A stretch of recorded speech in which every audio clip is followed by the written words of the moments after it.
Hey my family, সবাই কেমন আছো? আমি খুব ভালো আছি। তোমাদের সবাইকে আমার চ্যানেলে একটা নতুন ভিডিওতে স্বাগত।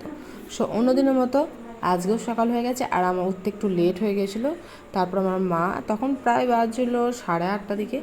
মা আমাকে পাঠিয়েছিল বাগানে, কিন্তু কেন পাঠিয়েছিল বাগানে সেটা আমি তোমাদের পরে বলবো। প্রথম এটা জন্য আমি 8:30টার সময় এত পরিমাণে রোদ বেরিয়ে গেছে, মনে হচ্ছে বাঘের মতো, প্রায় মনে হচ্ছে যেন 11টা বাজছে। যাই হোক, এত রোদ এত গরম হয়ে গেছে, সবাই কিন্তু একটু সাবধানেই থাকবে। প্রতিদিন অবশ্যই গ্লুকন্ডি নয় ওআরএসের জল নয় ডাবের জল খাবে। যাই হোক, আমি বাগানে এসেছি কেন এবার তোমাদের সেটা বলি।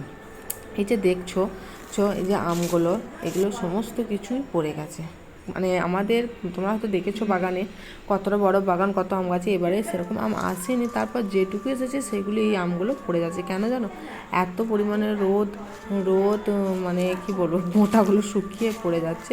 আর আমার মন হয়েছে যে এই রোদ গরমে একটু টক ডাল খেতে, সে আম মুসুরির ডাল। সেই জন্য আমি এসেছি একটু আম কুড়তে। এই যে দেখো আমগুলো সব পড়ে আছে, সেগুলো কুড়াতে এসেছি। আর এই যে গাছটা আমার চোখে পড়েছে, গাঁদা গাছে, শীতকালেও এখন এত গরম এখনও কিন্তু আমাদের গাঁদা ফুল ফুটছে, সেটাই আমার চোখে পড়েছে, সুন্দর লাগলো। সেই জন্য আমি তোমাদের সাথে আরও শেয়ার করলাম।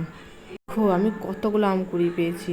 একটা আম এতটা পরিমাণ বড় ছিল, দেখো পড়ে ফেটে গেছে একটু, কতটা বড় দেখো। এই আমগুলো সব পড়ে গেছে, দেখে খুব কষ্ট হলো যে এত আমগুলো সমস্তটা পড়ে যাচ্ছে। তাহলে বড় হয়ে যখন পাকবে তখন তো আর আমই থাকবে না, তখন খাবো কি? গাছের আম খাওয়ার একটা অন্যরকমই আলাদা। সেই জন্য মাকে বলেছিলাম একটু আমের একটু চাটনি করতে, সেই জন্য আমি এখানে কাটতে কুটতে বসে গেছি। এবং কেটে কুটিয়ে দেওয়ার পর এত রোদ, সেই জন্য ভাবলাম, বাবা লেবু এনেছিল কাগজি শরবত খাওয়ার জন্য, সেই জন্য আমি ভাবলাম তাহলে বাবু আর জোয়ানটা করে দেওয়া যাক।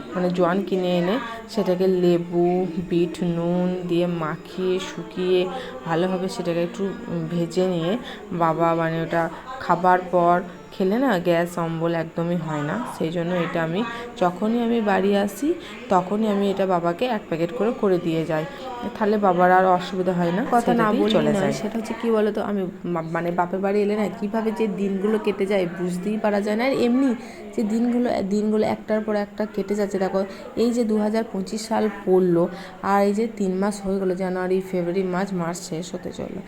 দিনগুলো কীভাবে কেটে যাচ্ছে বুঝাই যাচ্ছে না। কিছুদিন পর 2026 সাল চলে আসবে, একটা বছর চলে গেল আমাদের। আমরা মৃত্যুর দিকে, যে একটা দিন যাচ্ছে না, আর আমরা মৃত্যুর দিকে এক পা করে এগিয়ে যাচ্ছি। ভাবলেও অবাক লাগে যে কীভাবে সময় বলে না, সেই জন্যই বলে সময় কারোর জন্য অপেক্ষা করে না। কি করাবো, এটা নিয়তি। দিন তো পেরিয়ে যাবে, তাই না?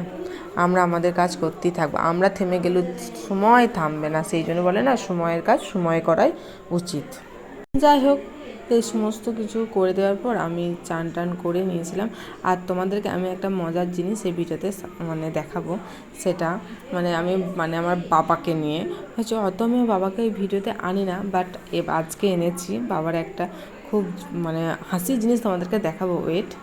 এই যে দেখো, এখানে মা আর ভাইতে লেগে গেছে কথাবার্তা। যাই হচ্ছে এই মজার জিনিসটা দেখো।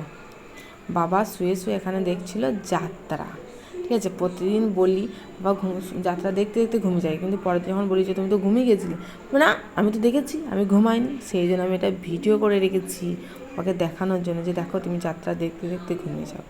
আর যেহেতু আমার বাবা মাঠে ঘাটে কাজ করে, তো সেহেতু পায়ে অনেক কাঁটা তো বুঝতে পেরেছি, যারা চাষিবাসী মানুষ তারা জানবে।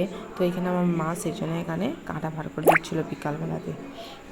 আমিও হেল্প করেছি, এবার আমি বার করে দিয়েছি। তারপরে আরও দুটো ছিল যেগুলো আমি বার করতে পারিনি, সেগুলো মা বার করে দিয়েছে। আর এখানে সন্ধ্যা আর বেশি করবো না।